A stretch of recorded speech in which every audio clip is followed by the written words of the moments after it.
तो दोस्तों, एक और नया दिन और मैं बलजीत परमार हाजिर हूँ आज की नई कहानी और नया किस्सा लेकर। असल में ये उसी नई कहानी का एक और किस्सा है जो पिछले 2-3 दिन से हम लोग सुनते करते आ रहे हैं। दया नायक का विनोद मटकर का एनकाउंटर और उसके पीछे की कहानी, पर्दे के पीछे क्या है, वो आपको दिखाने की कोशिश की है हमने और आगे भी कोशिश करते रहेंगे। इसी किस्म के और बहुत सारे किस्से कहानियाँ, अंडरवर्ल्ड और पुलिस का क्या खेल चलता था चूहा बिल्ली का, जैसे हमने आपको बताया, लेकिन कई बार चूहे भी जीत जाते हैं। वो किस्सा आपको थोड़ी देर के बाद सुनाएंगे। लेकिन दया नायक ने जो बयान कल उसका आपने सुना, वो छपा हुआ है एक कन्नड़ भाषा की पुस्तक में, और वो किताब लिखी है बहुत साल पहले, कोई नई बात नहीं है। बहुत साल पहले कन्नड़ भाषा में किताब लिखी गई मुंबई के अंडरवर्ल्ड के ऊपर, और उसके जो लेखक हैं, किताब लिखने वाले, वो हमारी तरह बहुत पुराने पत्रकार हैं, मंगलुरु के, बंगलौर के, कर्नाटका के, और बड़े सालों से, तकरीबन 20-25 साल से एक अपना वीकली न्यूज़पेपर निकालते हैं, वीकली मैगज़ीन, जिसमें ज़्यादातर अंडरवर्ल्ड और क्राइम से जुड़ी खबरें होती हैं। बहुत नाम है उनका, और उनका नाम है रवि बेलेगरे। बेसिकली बेलारी के रहने वाले हैं, वहाँ से उनका नाम बेलेगरे सरनेम पड़ गया। रवि उनका नाम है और एक बहुत बड़ा उनका रुतबा है कर्नाटका के जर्नलिज्म में। बहुत से केसेस को बहुत करीब से देखा है। मेरी बात तो नहीं हो सकी उनसे, लेकिन अपने जो कॉमन हमारे फ्रेंड्स हैं, जो उन्हें भी जानते हैं, मुझे भी जानते हैं, बहुत से लोग हैं बंगलौर में मेरे जानने पहचाने वाले, मेरे साथ काम किया बहुत से लोगों ने।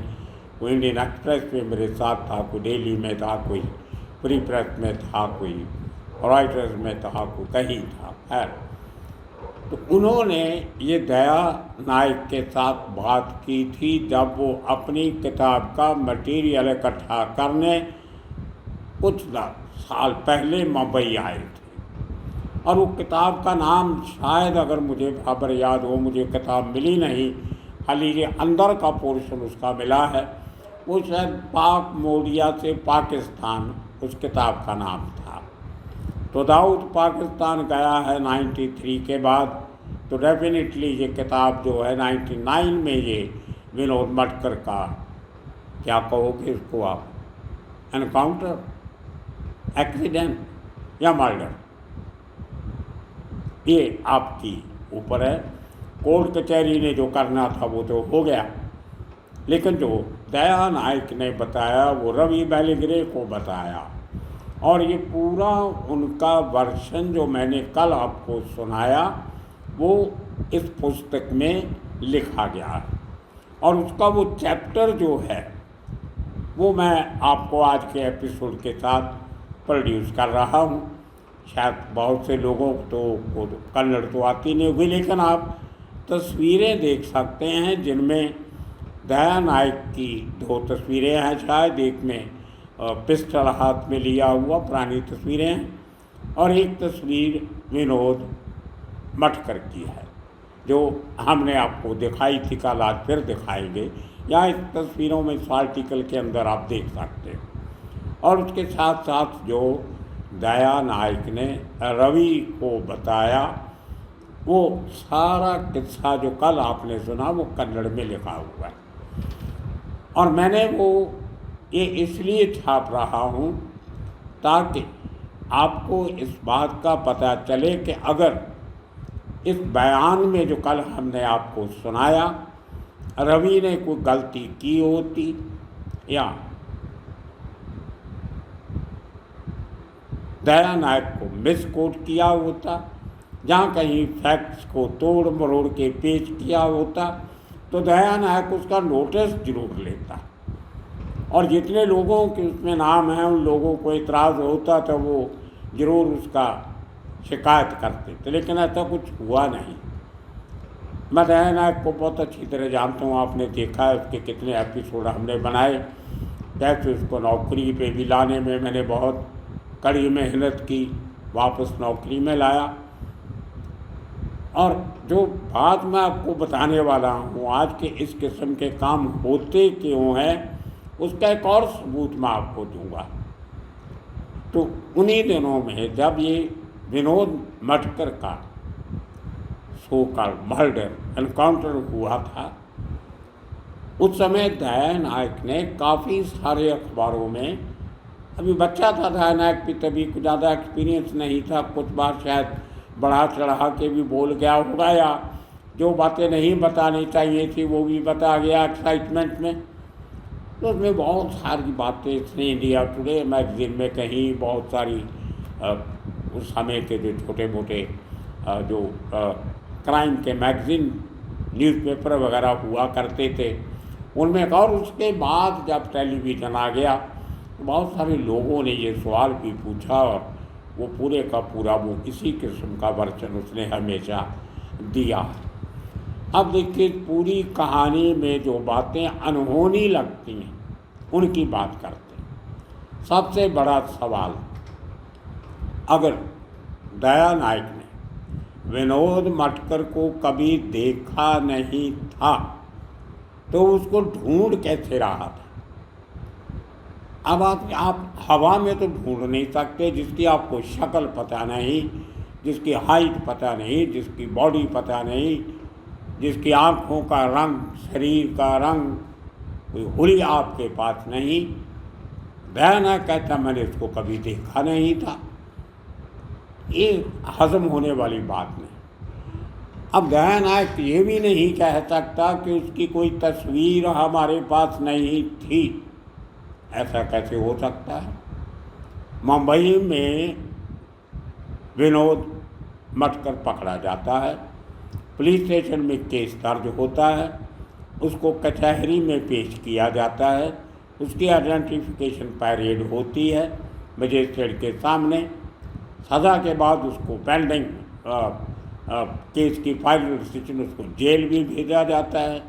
जेल के रिकॉर्ड में फ़ोटो होती है, जिस पुलिस स्टेशन ने पकड़ा उनके पास फोटोग्राफ होती है, गल में तख्ती बांध के स्लेट के ऊपर लिखा होता है। अब दया नायक का ये कहना कि मैंने बड़े नाटकीय अंदाज से उसको पकड़ा, ड्रामेसाइज कर रहा है, ग्लैमराइज कर रहा है पूरे सीन को, और मैंने उसको खाली ये देखा कि 30-35 साल की उम्र का यंग आदमी लंबे बाल वाला ही विनोद मटकर हो सकता है। और जब मैंने उसको पूछा आपका नाम क्या है, उसने अपना नाम श्री रमाकांत पाटिल बता दिया, और मसगांव डॉग का एक सरकारी ID भी दे दिया। और दया नायक साहब उसको देख के घबरा गए कि ये तो बहुत गड़बड़ हो गई, मैं तो गलत आदमी को पकड़ रहा था। ये दया नायक इसलिए कर रहा है कि वो अपने आप को हीरो बना के पेश करना चाहता है। अब दूसरी बात, जिस बार में जो बैंड्रा की जो बार है वो लिंकिंग रोड से थोड़ा अंदर जाके है, उसके जो मालिक हैं वो मेरे दोस्तों के दोस्त हैं। मुंबई की आधी जो बार चलती थी उस ज़माने में, डांस बार, उनके आधे शेट्टी मालिक या दूसरे मालिक मेरे जान पहचान वाले हुआ करते थे, मैं भी उनसे बहुत खबरें निकालता था। दया नायक का ये कहना कि वहाँ पे एक तुल्लू डांसर थी, तुल्लू भाषा बोलती थी, ये जब मैंने चेक किया अपने सोर्सेस से तो उन्होंने कहा कि ना उस ज़माने में कभी हमारे पास कोई तुल्लू डांसर थी, ना उसके पहले थी ना उसके बाद थी। ये कौन थे तुल्लू डांसर की बात कर रहा है? असल में बात ये है कि उस होटल का जो मैनेजर है, जो मालिक थे, उनका जो मैनेजर था, मालिक तो हर समय होटल में बैठते नहीं हैं, बार में बैठते नहीं हैं, तो जो उनका जो मैनेजर था वो तुल्लू था, कर्नाटका का रहने वाला तुल्लू था, तुल्लू भाषा बोलने वाला। अब इसको ये पता था कि आम लोगों को तुलु भाषा कम आती है, जो क्लाइंटेल होती है, जो ग्राहक होते हैं वो ज़्यादा गुजराती, नॉर्थ इंडियन, महाराष्ट्रियन इस किस्म के लोग होते हैं। वो मैनेजर इसने अकेला वो बार नहीं, दया नायक ने कम से कम 50 बार में मुंबई के जो शेट्टी लोग रन करते थे या कन्नड़ के लोग जो चलाते थे, उनमें बीइंग कन्नड़ इसके सबके साथ अच्छे रिलेशन थे। कुछ लोगों से दुश्मनी भी थी, लेकिन उन सबको बोल के रखा था कि इस नाम का आदमी, इस किस्म का हुलिया कभी आपके पास आए तो मुझे इमीडिएटली खबर करना। अब उस मैनेजर को बचाने के लिए, ठीक है इसमें कोई बुरी बात नहीं है, मैं दया नायक का कोई कसूर नहीं निकाल रहा हूँ कि उसने अपने सोर्स को बचाने के लिए एक फर्जी किस्म की एक बार डांसर संजना का नाम ले लिया, जिसका कोई रोल नहीं है इसमें। तो अच्छी तरह से जब दया नायक वहाँ पहुँचा था, पहुँचने के पहले ही उस मैनेजर ने दया नायक को बता दिया था कि जैसे ही आप अंदर घुसोगे, लेफ्ट साइड में 5वां टेबल पे 2 लोग बैठे हैं, उनमें एक जो लंबे बाल वाला गोरा आदमी है, हल्की दाढ़ी रखी है, वो आदमी आपको चाहिए। वो बैठा है, उसके साथ दूसरा आदमी है, उसको हम नहीं जानते। जो आपने तस्वीर हमें दी थी उसके मुताबिक यही आदमी है। पहले भी आया लेकिन आपने कभी बोला नहीं था, तो आज आया तो आपको मैं बता रहा। तो खैर दया नायक जी जाते हैं, जैसे मैंने कल आपको बताया, तो उसके पास जाके पूछते हैं कि आपका नाम क्या है। उसने अपना आईडी दे दिया। तो दया नायक का ये कहना कि मैंने स्टेज पे जाके शाउट किया, ज़ोर से बोला तुलु भाषा में कि आप लोग क्या करते हो, लोगों को गलत इन्फॉर्मेशन देते हो। इस किस्म की बातें कभी को पुलिस ऑफिसर नहीं करता, ना ही इतना मौका किसी हार्ड क्रिमिनल को दिया जाता है। अब वो आदमी जो इतना बड़ा निशानेबाज था, छोटा राजन का 1 नंबर का टॉप के 5 में से शार्प शूटर था, क्या वो दया नायक को इतना समय देता जो उसने दया नायक को कभी नहीं देखा, दया नायक ने उसको कभी नहीं देखा, जो बताया जा रहा है इसकी तरफ से, दया नायक की तरफ। वो क्यों समझेगा कि ये पुलिस वाला है? उसने इसको गोली क्यों नहीं मारी जब बाहर निकल के? क्या उसके पास हथियार नहीं था? उस हथियार की तो बात ही नहीं की दया नायक ने। और जो दूसरा आदमी साथ में था उसकी बात नहीं की कि वो कौन था, वो कहाँ गया, उसको भी गाड़ी से निकाल दिया या गाड़ी चढ़ा दिया।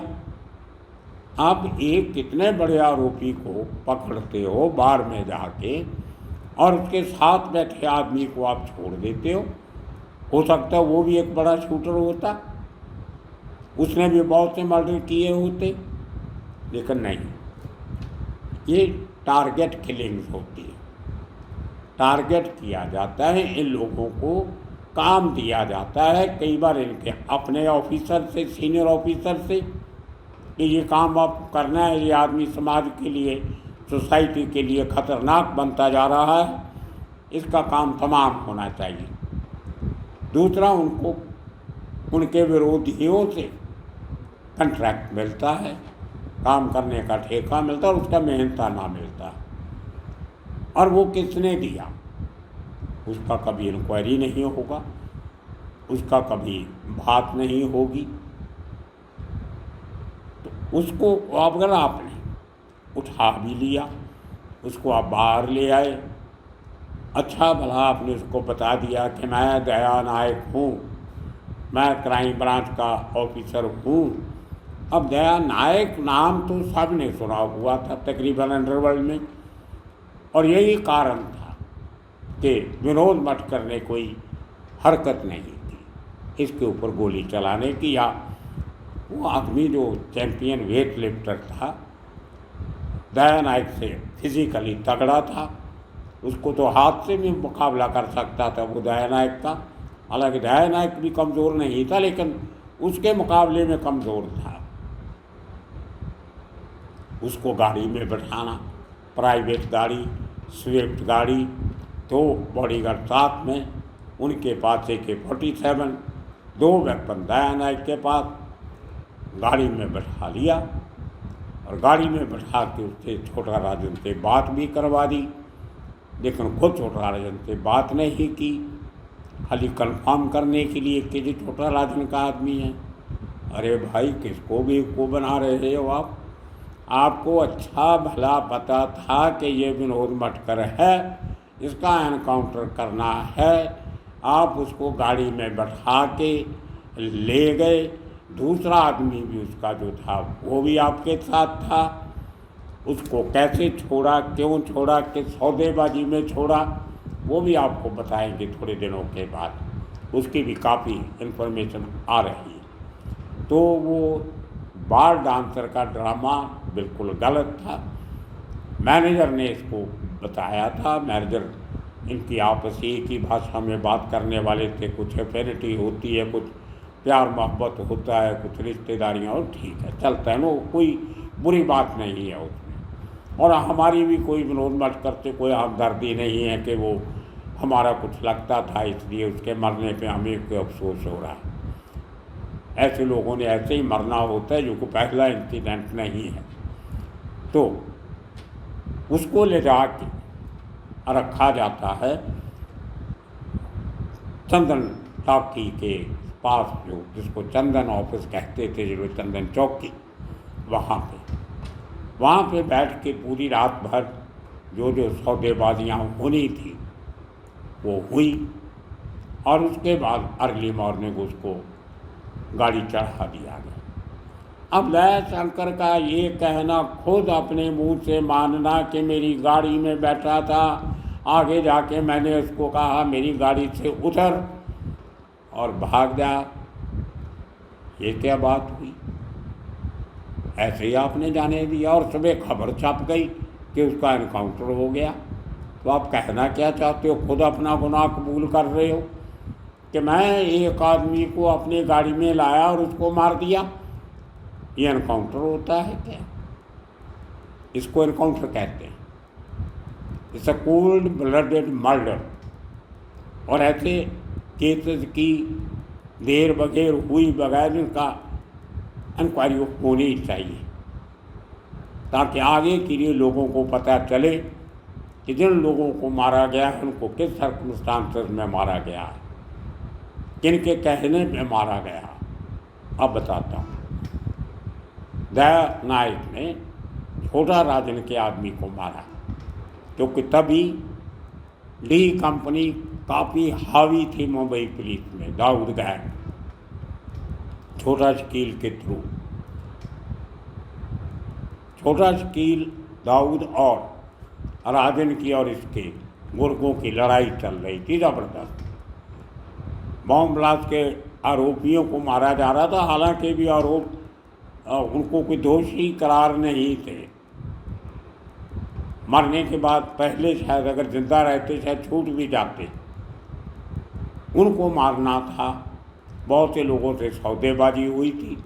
जिन लोगों ने पैसे दिए उनको नहीं मारा गया, जिन लोगों ने नहीं दिए उनको मार दिया। इस बात का खुलासा भी अगर पुराना एपिसोड हमारा आप यूसुफ बचकाना वाला देखो, एक वो मुस्लिम आदमी जिसकी इन्वॉल्वमेंट थी बरात में, उसको मारने का छोटा राजन ने हुक्म दिया। एवं के जब स्पॉट कर लिया और छोटा राजन को फ़ोन किया कि शिकार सामने है, उड़ा दें क्या, तो छोटा राजन ने कहा नहीं, इसके साथ बातचीत हो गई है, जाने दो। तो यूसुफ बचकाना ने उस बात में कहा था, जो उसने रिकॉर्ड करके हमें भेजी थी, कि मुझे हैरानी हुई कि हमें तो ये बोल के इनको मरवाया जा रहा है कि ये देशद्रोही हैं, और कुछ छोटा राजन उनके साथ समझौता कर रहा था। ये बात यूसुफ बचकाना ने बोली थी। हमारे पुराने एपिसोड में है, जो 7 एपिसोड हमने बचकाना पे बनाए थे, उसमें आप सुन सकते हैं। तो इसी किस्म की सौदेबाजियाँ चलती थी। और तब तक दया नायक छोटा राजन के खिलाफ था, क्योंकि अभी तक इंडिपेंडेंटली वो कोई बड़ा आदमी नहीं था। वो तो प्रदीप शर्मा का ट्यूटलेज था, उसके नीचे बहुत जूनियर लेवल पे काम करता था और भी लोग थे प्रदीप शर्मा के साथ। तो इसकी अपनी इतनी हिम्मत नहीं थी कि अपने लेवल पे जाके बार में जाके गैंगस्टर को उठा के किसी को भी गोली मार देगा। इतना बड़ा रुतबा अभी दया नायक का नहीं हुआ था 99 में। ये तो रुक्की था, तभी नया रिक्रूट था, अभी कैडेट था। असली बॉस तो प्रदीप शर्मा था। और उसके बाद हालात बदलते, ऐसा ऐसा प्रदीप शर्मा छोटा राजन के करीब हो जाता है और दया नायक दाऊद के करीब, दाऊद गैंग के करीब हो जाता है।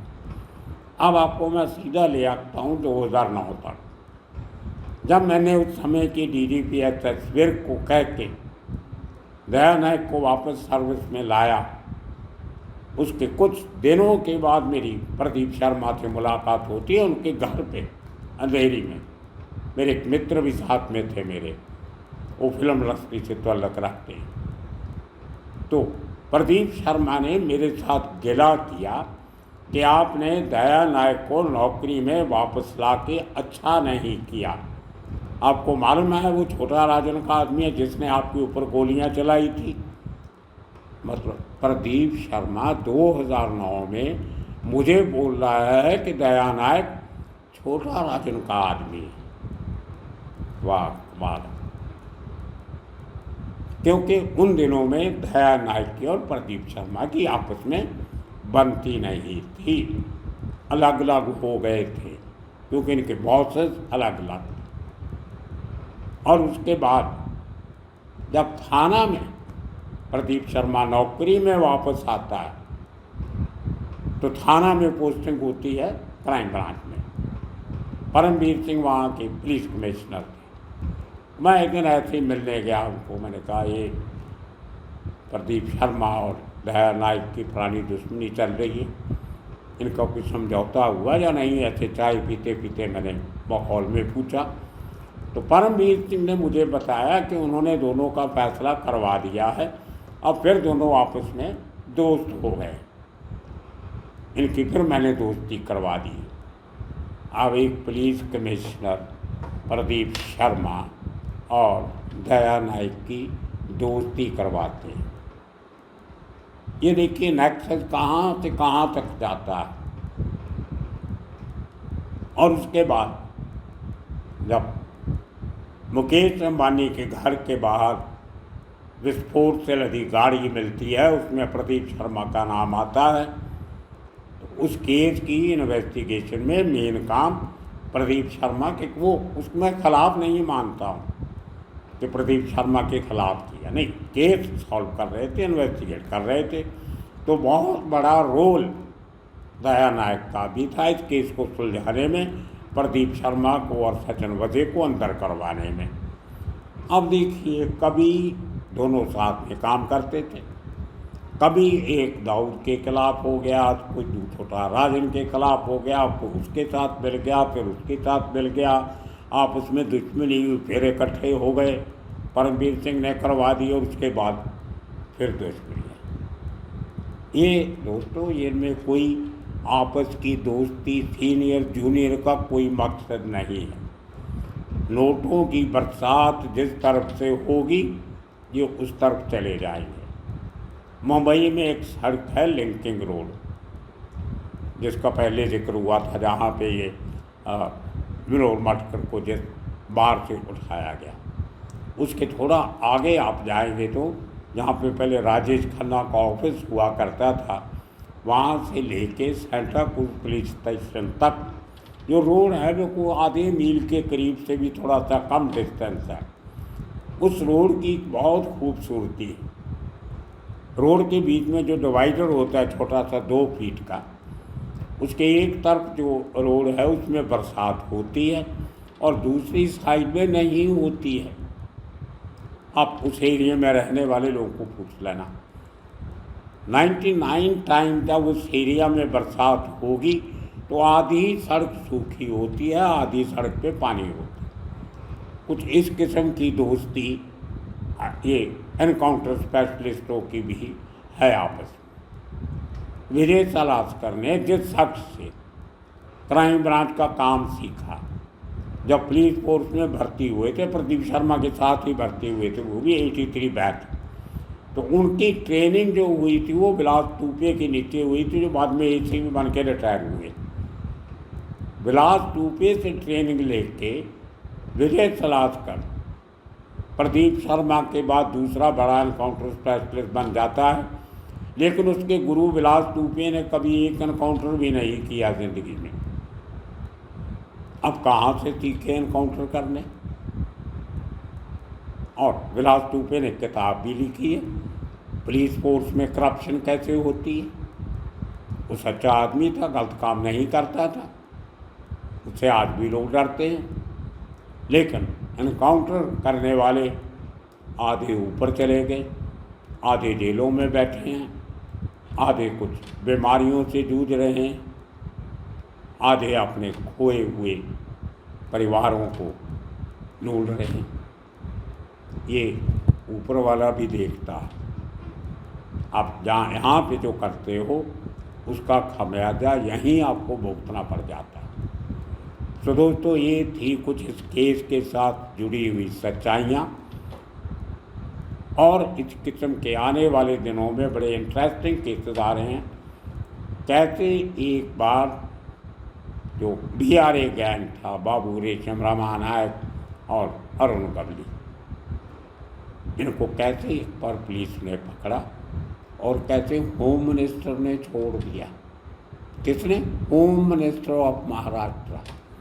कौन था वो, क्या रिश्ते थे, वो भी आपको बताएंगे। और ये नई बात नहीं है, बहुत पुरानी बात है, लेकिन उसके बाद जो है लोगों की हिम्मत बढ़ी, हौसले बढ़े। क्यों छोड़ा? वो बहाने सुन के तो आप हैरान हो जाओ। दोस्तों, जो काम कर रहे हैं, बहुत सारे फ्रंट पे बहुत सारी खबरें, इन्फॉर्मेशन आ रही है, वो आप देखते रहिए। आज की इस आखिरी जो लड़ी थी विनोद मटकर की, उसका आज यहाँ पे अंत होता है, एक कंप्लीट होती है। कल से एक नई मुद्दा, नई सीरीज लेके फिर आपके सामने हाजिर होंगे। तब तक के लिए आप सबका बहुत बहुत शुक्रिया, धन्यवाद।